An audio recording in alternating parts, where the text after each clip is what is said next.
Täna me proovime siin Kopenhaagenis kõige kuulsamat vürtsikat kanaburgerit, sellepärast et see on Dua Lipa lemmikburger.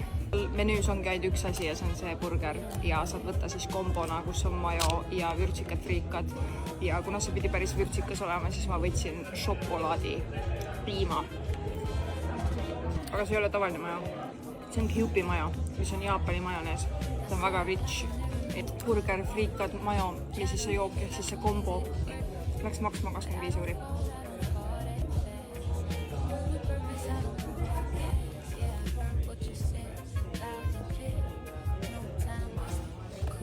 Arvestage, et ma sõitsin 10 minutit koju, nii et see on põhimõtteliselt ratta delivery.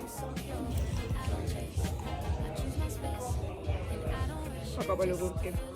Siin on kana rohkem kui burgerit ennast. See on päris vürtsikas. Kas see on kuradima hea kanaburger?